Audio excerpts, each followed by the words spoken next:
This is just going to be a fun video. Previously in the mini lathe rebuild, I was using a auto transformer as a power supply for the DC power.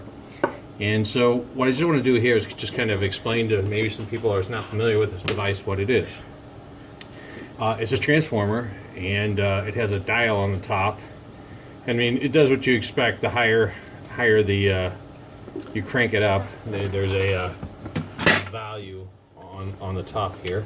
It goes from 0 to 100, just a scale. You can consider it percentage.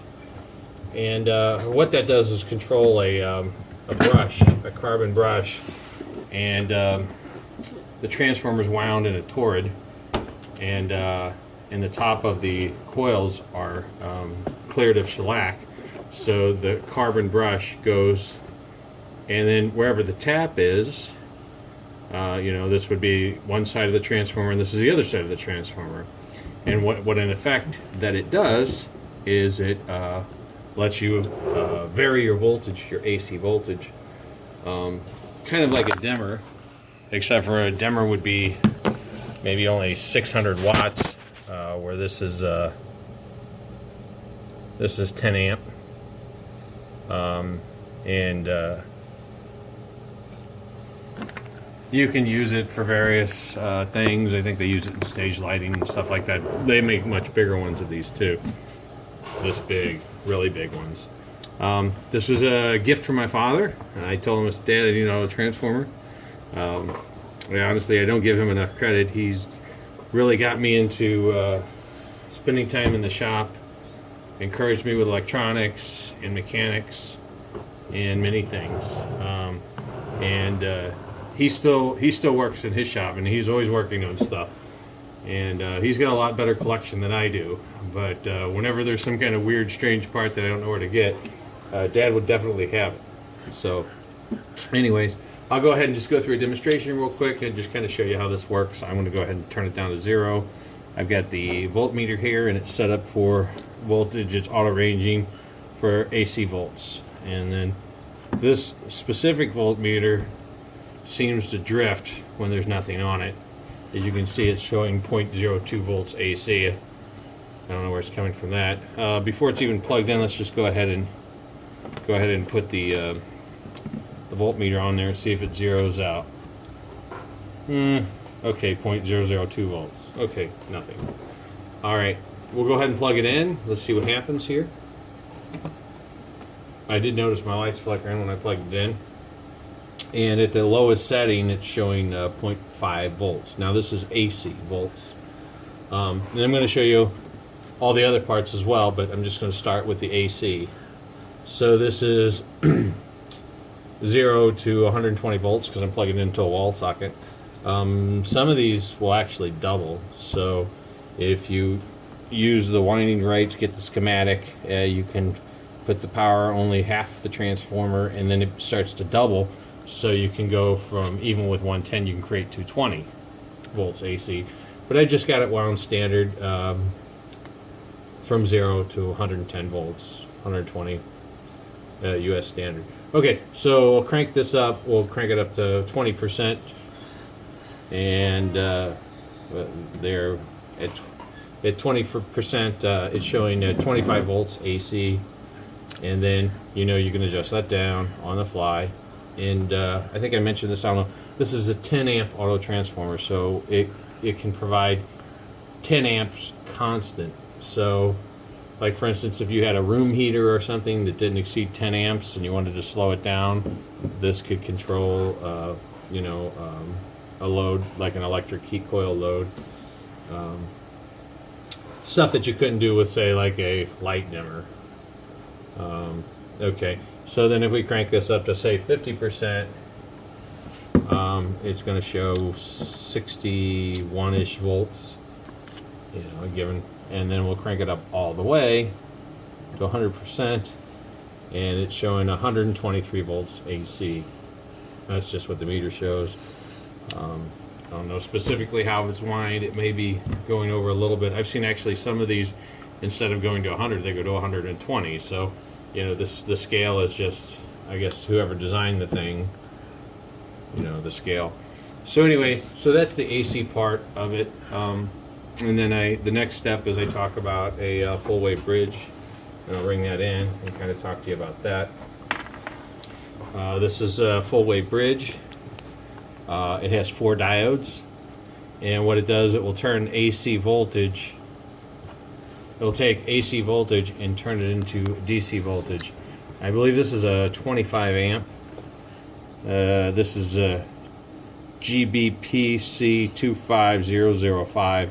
I think this will handle 25 amps. You can see it's kind of designed to put it on a heat sink too. They do get warm when you draw high amperage.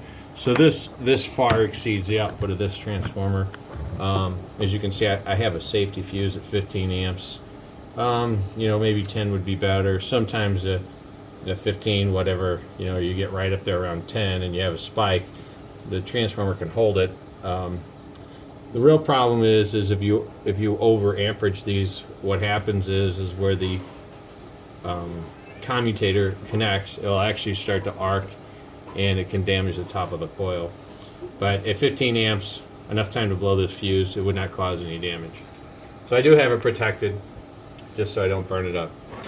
And I've got these lugs on here, and I'll go ahead and usually they're pretty well marked on the outside.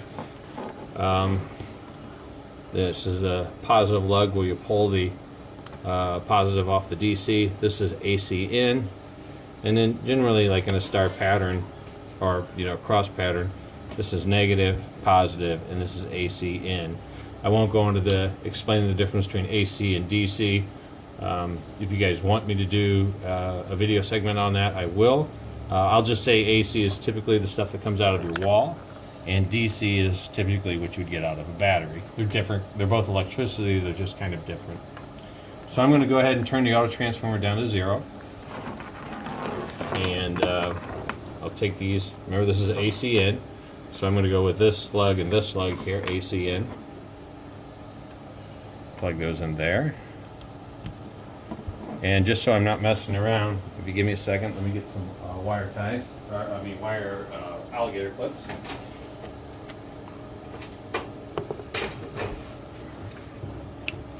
Okay. So generally with DC, you'll go with black and red. Black being the common and red being the hot. Looking at the diagram here, here's the red, and this is the black. When you buy the package, it shows you that. But whenever you see this package style, again, this is just 4 diodes in an arrangement, and the term is a full wave bridge. I'm going to go ahead and change my voltmeter to DC volts. And again, kind of floats when there's no power on it really. I'm going to connect the red to the red and the black to the black, and this is not really going to look much different. It's going to kind of look exactly the same.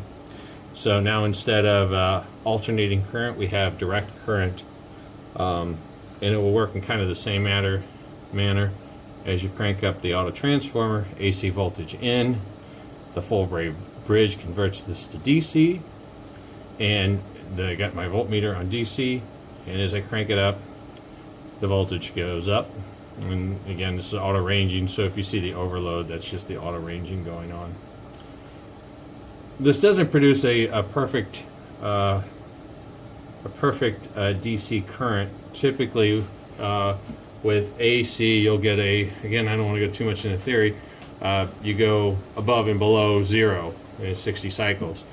DC is direct current. What the bridge doesn't create a perfect pattern, because there's still a ripple, and the ripple can affect some DC circuits.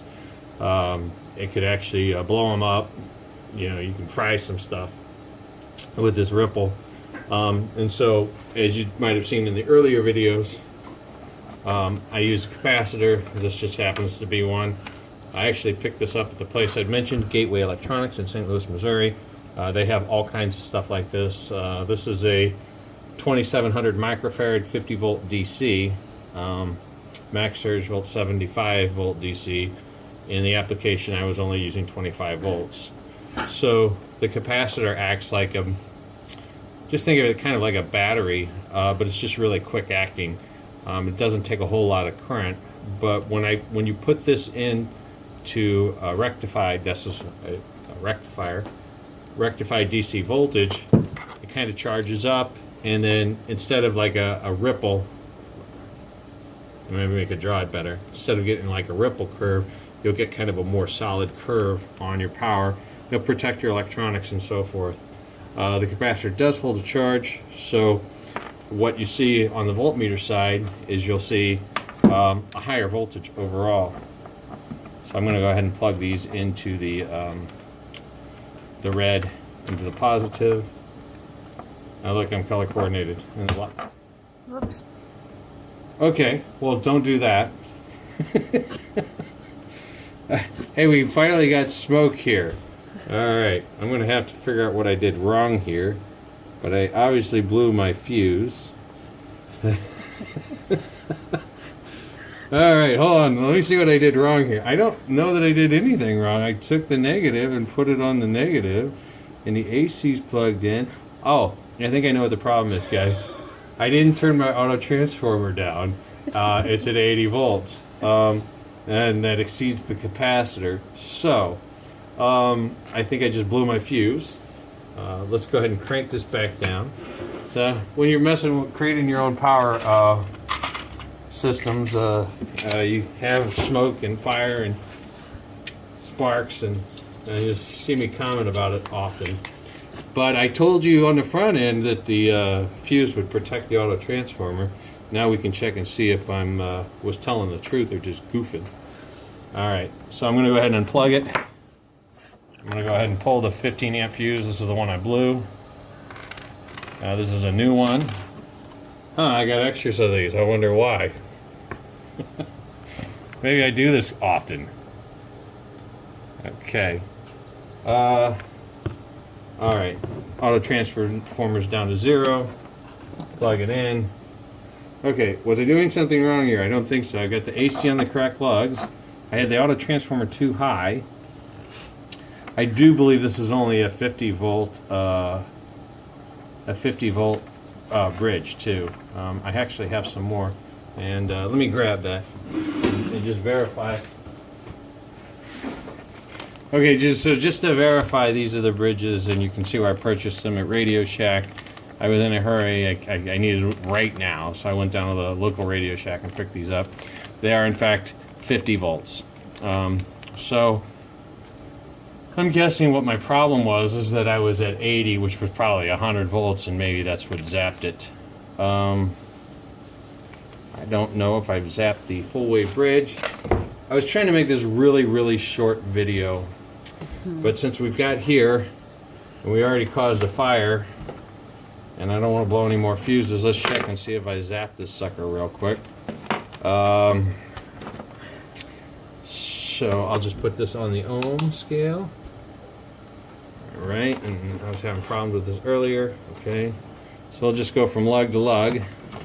I'm not really going to explain this because it would take a half an hour, but that shows open. Now I'm just going to reverse the polarity, and that shows resistance. So far that looks good. Now I'm going to do it this way. I see resistance,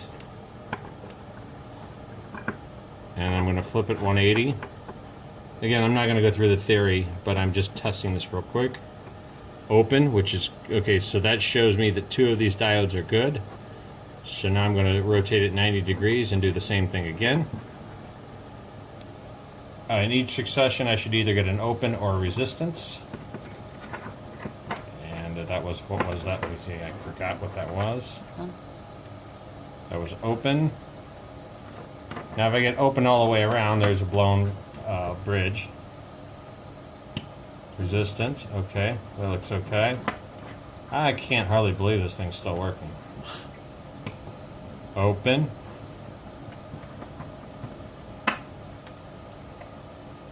Resistance. It says it's still good. Alright, so maybe we can have some more smoke and fire. Let's give it a shot again. I know that it won't be right when I connect it up because I've got the voltage so low now. Okay, AC. Dad, I know you're laughing at me now if you're watching this video. All right. Okay. Positive. All right. So this is what I did when we created smoke last time. Ah! Okay. No smoke. Good. Let's go back. Hey, look, I remember to take my voltmeter down. And Dad, I just want to say I apologize for the 20 or 30 voltmeters I blew up when I was a kid. I was really didn't know what I was doing. All right, back to the old Simpson ones you bought from Radio Shack. Yeah, I used to fry the traces on the back of them all the time. I think Dad's got a whole pile of them still, all the ones I blew up. Anyways, okay, back to DC. Again, like I said, this is a quick battery, or like a fast-acting battery. I really apologize. This was going to be like a 3-minute video, and now I'm sure it's over 10. 15. Okay. So let's just see if we can make some more smoke now. As I bring it up, 12 volts. And an interesting thing is if I drop the power off, it will hold the 12 volts for just, you'll see it slowly go down, and that is caused by, if you'll notice there's a resistor here, and capacitors will hold their charge for a long time. So in this specific instance, what they're doing is they're putting this resistor to drain the charge off. Something this big, if you charged it up and like took a screwdriver across it, I mean, you could get a pretty good pop, pretty good zap. Or if you stuck your tongue on it, it'd kind of probably be like a heart resuscitation machine. So don't do that. And that's what the resistor's for. Okay, and then so what I was doing is I was setting the auto transformer at 24 volts DC, and then I could get up to 10 amps through the regulator, and then this was getting rid of my ripple. So I just wanted to take the time to kind of explain what I was building there, and just so in case I was just glossing over an auto transformer and if somebody's like, what's that? I figured this might be a neat time to go ahead and show you what's going on. And my helper's over here. Hey Larry, how you doing? Alrighty. Okay, that's it. YouTube, thanks for watching. And look for the next video.